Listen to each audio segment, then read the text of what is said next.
দেখো আজকের এই ক্লাসে আমরা আরও জাস্ট একটা গঠনে আমরা হাজার হাজার বাংলা বাক্য দেখবো। জাস্ট একটা গঠন এখানে আমরা দেখো, অর্থাৎ একটা এক্সপ্রেশন এখানে আমরা ব্যবহার করবো। কি, যাই হোক না কেন আমাকে যেতে হবে।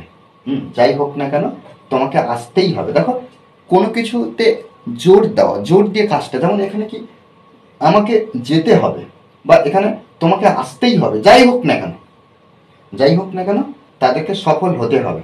দেখো যখন এই যাই হোক না কেন থাকবে তখন আমরা কি করব না, নো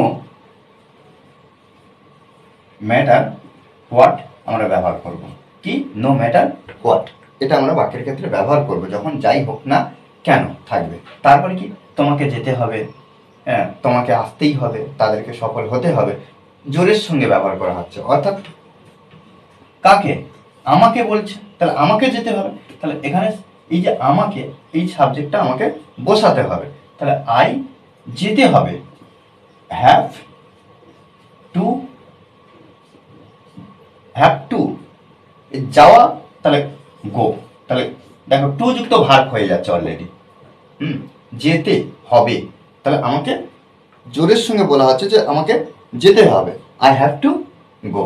এখানে কিন্তু আমরা হ্যাভ বসিয়েছি, হ্যাভের জায়গা আমরা হ্যাজও ব্যবহার করতে পারি, সেটা সাবজেক্ট অনুযায়ী। প্রত্যেকবারে যে আই হ্যাভ হবে বা হ্যাভ ব্যবহার করা হবে এটা কোনো মানে নেই, সাবজেক্ট অনুযায়ী হ্যাজও ব্যবহার করতে পারি। যাই হোক না কেন তোমাকে আসতেই হবে, তাহলে একইভাবে আমরা কি করব, নো ম্যাটার হোয়াট বসিয়ে দেবো।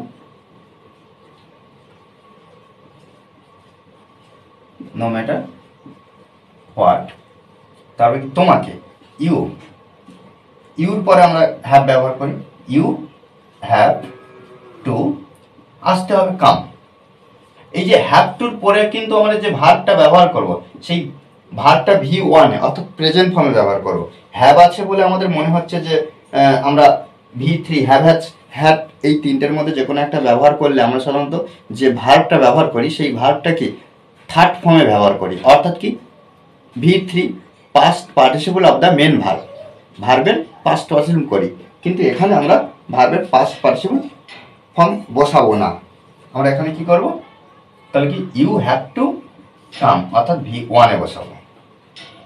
ওকে, যাই হোক না কেন তাদেরকে সফল হতে হবে।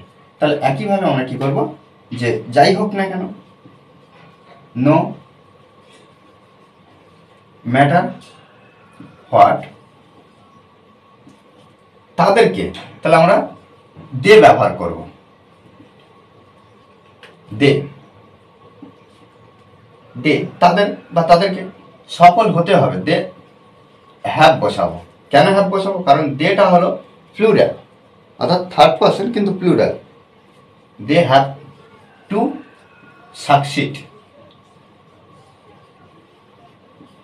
সাকসিড।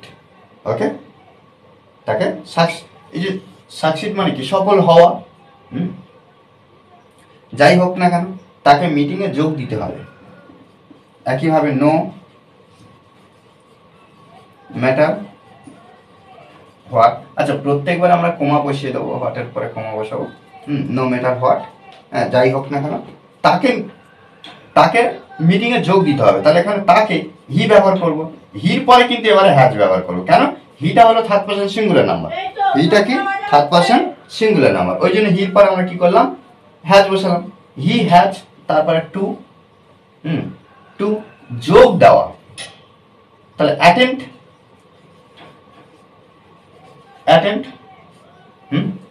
টু অ্যাটেন্ড যোগ দেওয়ার কথা বলছে, কোথায়, attend the meeting, the meeting.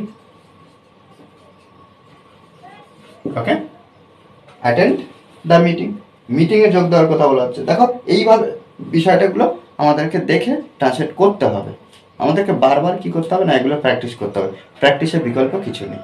ওকে, আর এই ধরনের গুরুত্বপূর্ণ ক্লাস অনবরত পাওয়ার জন্য অবশ্যই চ্যানেলটি সাবস্ক্রাইব করে পাশে থাকবেন। Okay, thanks for watching this video.